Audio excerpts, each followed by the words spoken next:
तमाम वीडियो आप आजकल देख रहे होंगे, लोग रो रहे हैं, चिल्ला रहे हैं। बिहार में संस्थागत भ्रष्टाचार, लोकतंत्र को बचाने के लिए, सेक्युलरिज्म को बचाने के लिए हम उस काले कानून के खिलाफ एक एहतजाज।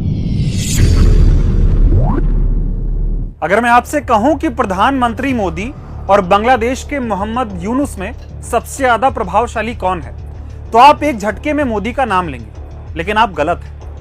सच तो यह है कि मोदी दुनिया के 100 सबसे प्रभावशाली लोगों में है ही नहीं। हालात तो यह है कि मोदी से पहले बांग्लादेश के मोहम्मद यूनुस आते हैं। पापा वॉर रुकवा रहे हैं, दुनिया में डंका बजा रहे थे, विश्व गुरु बना रहे थे, लेकिन इनकी कोई इज्जत है ही नहीं। अब आप ही बताओ, दुनिया के 100 प्रभावशाली लोगों में हमारे मोदी जी का नाम ही नहीं आता है। दरअसल अमेरिका की एक टाइम मैगजीन है, 2004 से प्रकाशित हो रही है। यह मैगजीन हर साल दुनिया भर के 100 प्रभावशाली लोगों के नाम जारी करती है। ऐसे में टाइम मैगजीन ने 2025 के 100 सबसे प्रभावशाली लोगों के नाम जारी किए हैं, और हैरानी की बात यह है कि इसमें पूरे हिंदुस्तान में से एक भी नाम नहीं है। यहां तक कि महामानव मोदी भी इस लिस्ट से गायब है। इस मैगजीन के 21 सालों के इतिहास में पहली बार ऐसा हुआ है कि इस लिस्ट में एक भी भारतीय नहीं है। जरा सोचिए, इसमें बांग्लादेश सरकार के चीफ एडवाइजर मोहम्मद यूनुस तक को भी जगह मिली, और न सिर्फ जगह मिली है बल्कि हिलेरी क्लिंटन ने उनकी तारीफ करते हुए लिखा है कि वो देश को संकट से निकाल रहे हैं, लोकतंत्र और मानवाधिकार बचा रहे हैं। लेकिन इस लिस्ट से अंधभक्तों के आका गायब है। जब बांग्लादेश भी लिस्ट में आ सकता है तो भारत का बाहर होना कोई छोटी बात नहीं है। बांग्लादेश भी इंटरनेशनल मैप पर अपनी चमक बढ़ा रहा है और हम ताली और थाली बजा रहे हैं। लेकिन हमारे देश का गोदी मीडिया पैसे लेकर मोदी का फर्जी डंका बजा रहा है। मोदी जब विदेश दौरे पर जाते हैं तब वहां सरकारी पैसों से ढोल नगाड़े वालों को बुलाया जाता है। यह दिखाने की कोशिश होती है कि देखो कैसे दुनिया भर में मोदी साहब का डंका बज रहा है, लोग मोदी के लिए पागल हैं, मोदी बोलता है तो दुनिया सुनती है। ये सब तो छोड़ो, एक लौता 56 इंच वाला प्रधानमंत्री है मोदी। लेकिन अब क्या हुआ, टाइम जैसी मैगजीन भी मोदी को इस काबिल नहीं मानती कि वो दुनिया के 100 प्रभावशाली लोगों में मोदी का नाम शामिल करे।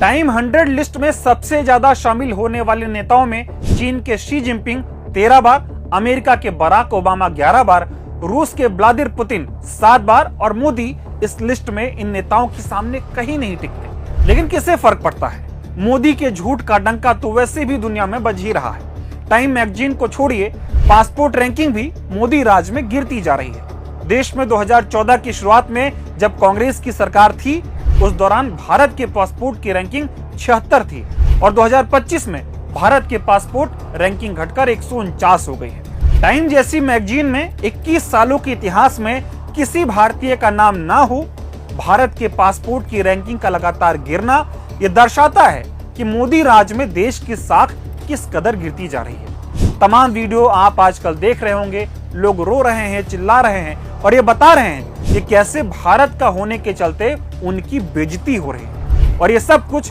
मोदी के राज में भारत की गिरती हुई साख का आईना है।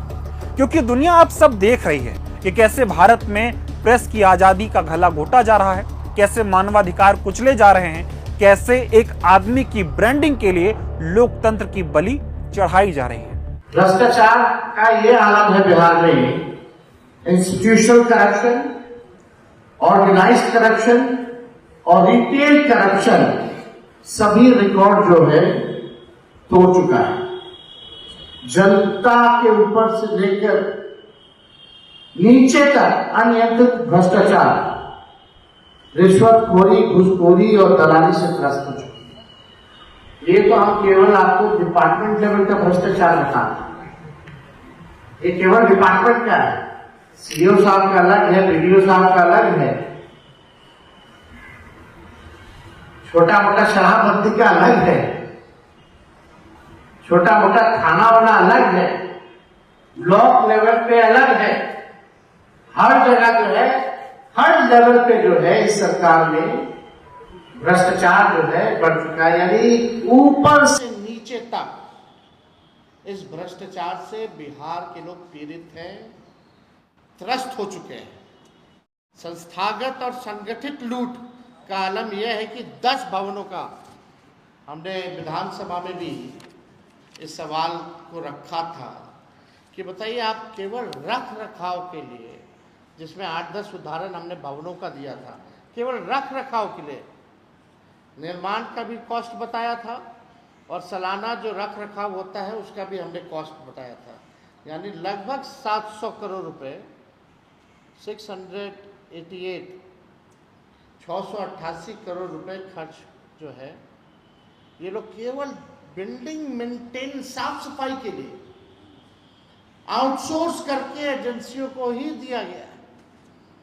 फिर भी आप स्थिति देख लीजिए क्या है, यानी ये पूरी तरीके से इतना संगठित तौर पे संस्थागत भ्रष्टाचार चल रहा है और निजी कंपनियों को जो है दिया जा रहा है। इस सरकार ने ठेका क्यों दिया निजी कंपनियों को? इसके लिए सीधी नियुक्ति क्यों नहीं निकाली गई? निकालना चाहिए था, हजारों लोगों को नौकरी मिलती, हजारों लोगों को नौकरी मिलती। मेरा नाम सुरेंद्र पाल सिंह है। मैं बेसिकली पंचकुला में रहता हूँ। तभी स्टेट बैंक में मैं अधिकारी होता था, तो मैंने 8 साल पहले ही VRS ले लिया। एक पत्रिका भी हम निकालते हैं कुरुक्षेत्र से देश हरियाणा, जो आज हमने राहुल जी को प्रेजेंट भी की थी।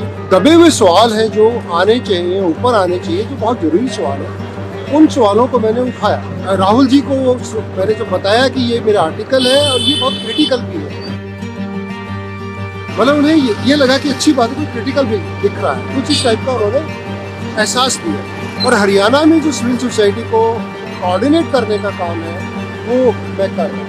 राजनीतिक ऊर्जा का चैनलाइजेशन होना चाहिए लोकतंत्र को बचाने के लिए, सेक्युलरिज्म को बचाने के लिए, नफरत के खिलाफ। और जो एक डिवाइड क्रिएट हो गया है सोसाइटी के अंदर, जो कहीं ना कहीं सोसाइटी को तोड़ने के लिए और अल्टीमेटली देश को तोड़ने की दिशा में था।